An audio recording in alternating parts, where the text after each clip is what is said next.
Okay. Well, welcome everybody. I'm responsible for managing the transnational access in this research infrastructure. For my sins, this is the third time I've been doing part of this, so I have some experience in how we're going to deal with things. So what I want to do is just give you a very brief background of the management structure and who you may wish to contact. A quick idea and outline of what we fund and how we fund it and what you can apply for. And then a few comments on the overall goals of what we're trying to do within the project. Now, I've started with this slide particularly because one of the wonderful places that potentially you could do fieldwork is the Dalol region of Ethiopia, and clearly due to the current political instabilities, we are not going to be able to accept applications for this site this time. So usually we say we have 5 planetary analog sites, but this time we will only be offering 4 because until the situation is more stable in Ethiopia and Tigray, we will not be going there, unfortunately.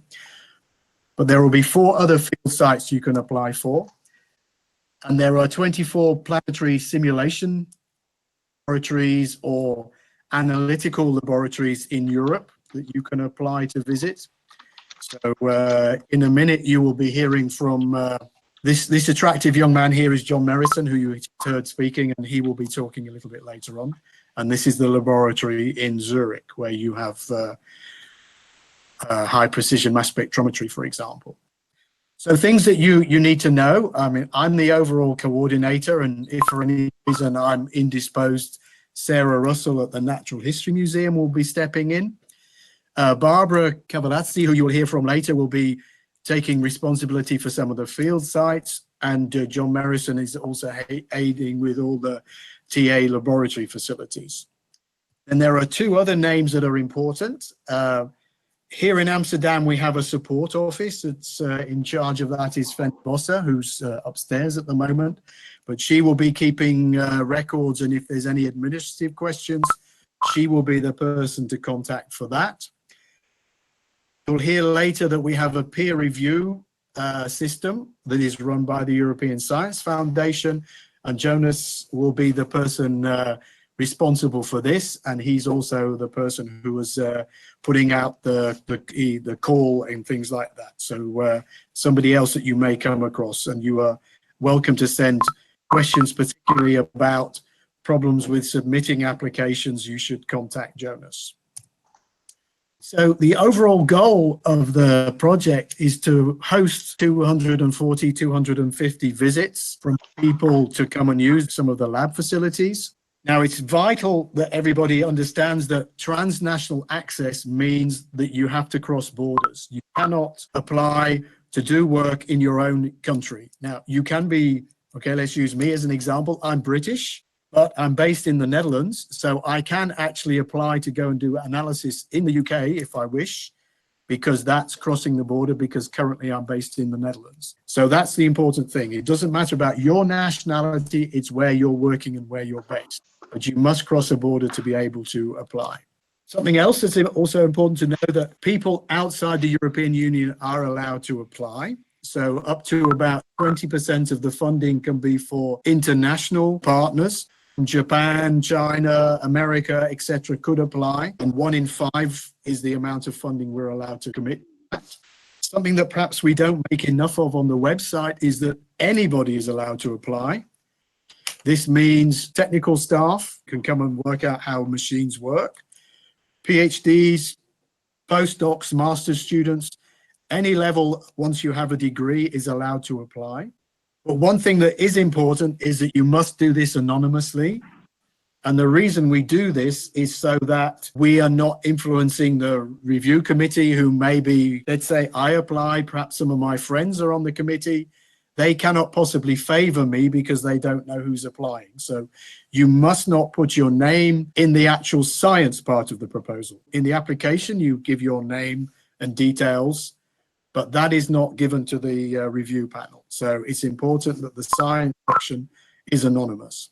And we have rejected 1 or 2 applications because people put their name in the proposal. So please don't do that. We finished the first call, and we had about 80 applications, and based on the quality of the applicants, were funded.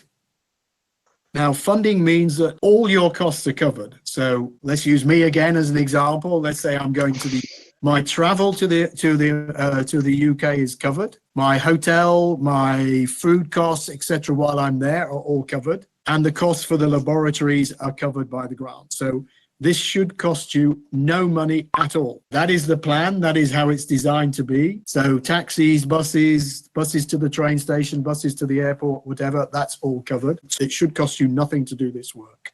In the first call, we had a good balance between early stage researchers such as postdocs and more senior staff. And we had good balance of male and female and mainly European applications, but there were some international. Now, these are things that we monitor, and we particularly encourage younger staff and younger postdocs and PhDs and master's students to apply.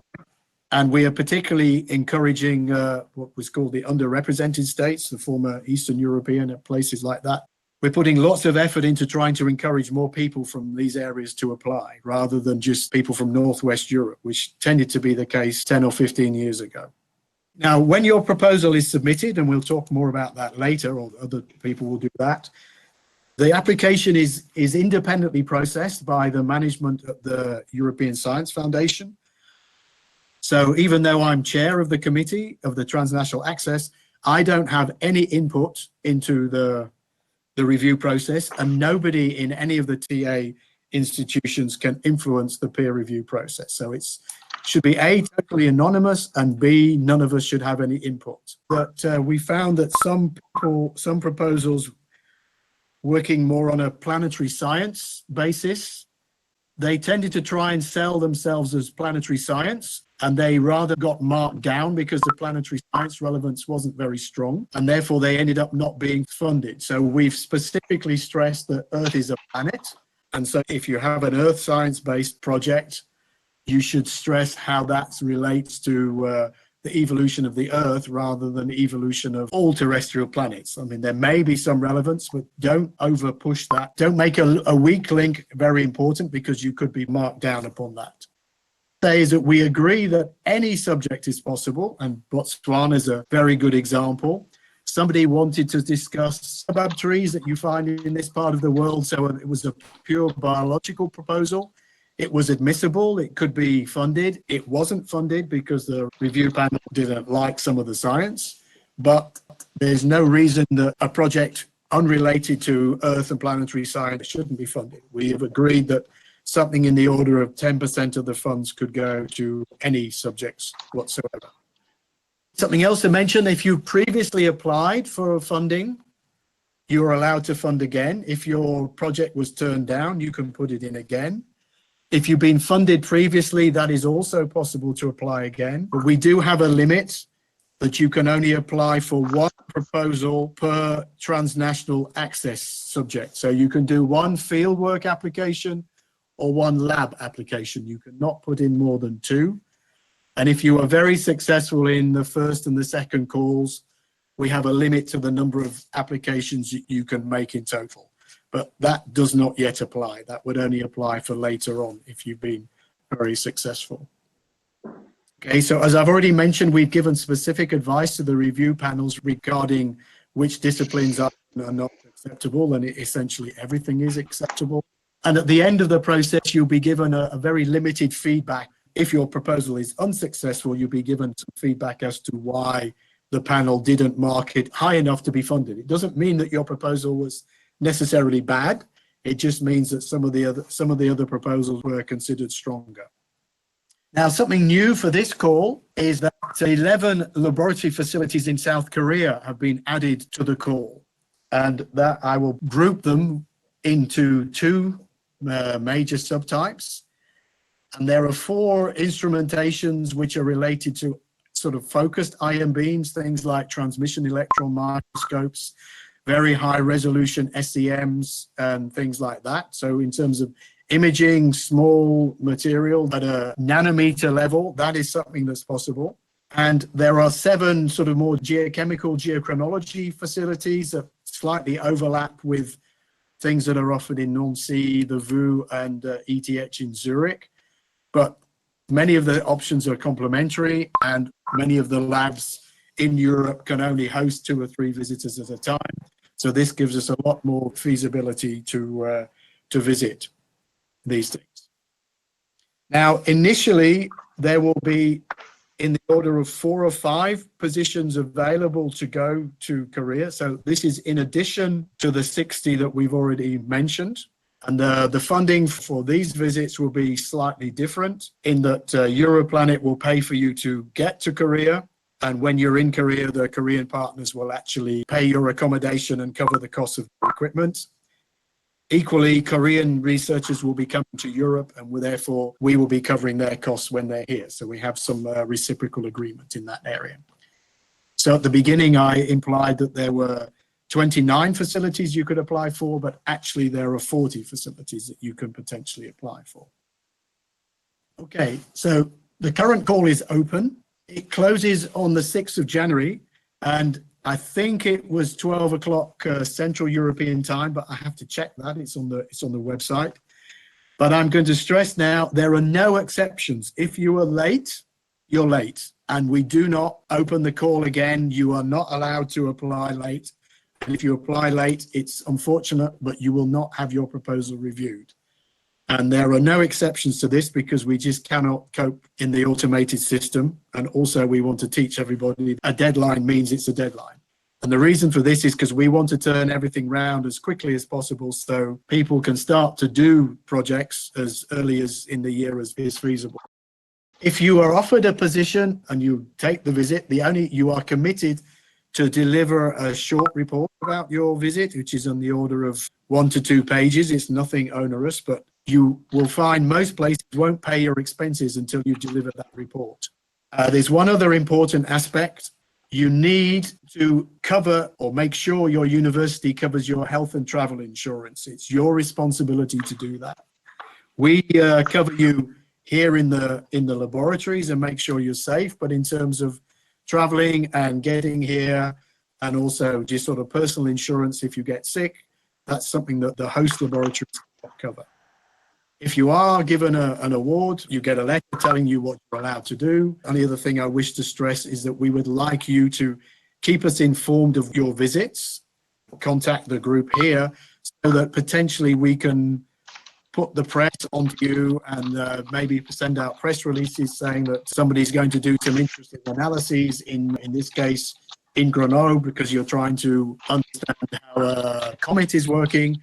And those are something that we will actually help you with. And as I said, at the very end, you will be really pressured to deliver a report. Maybe you won't get your funds until you've delivered the report. Clearly, there is a major impact of COVID at the moment. We understand that there's limited access to some of the labs and travel is difficult. And some of the field sites are essentially not possible to visit at the moment. You have a year from when you are awarded the money to do the proposal. And if COVID is still going on till the summer, we will extend that period to probably to the summer of 2022. So please apply, because once you have the money, you can then arrange when you wish to go in contact with the host. But something to consider is that we are now running virtual access to several of the laboratories where you can send your samples and using Zoom, you can communicate with the labs and discuss exactly what you're going to analyze, how it's going to be analyzed. We've had 3 visits in the last month or so using some of the accelerators in Hungary, the nanosims in the Open University. One is a visit going on at the moment in France looking at the spectroscopy. So these things are possible, and we're being as flexible as we can be so that the science can continue. And if there are any extra costs due to shipping samples, these are something that the program will fund. Now, I've made some notes of all those things. So I'll circulate those at the end. And so you'll get that back later at the end of the program.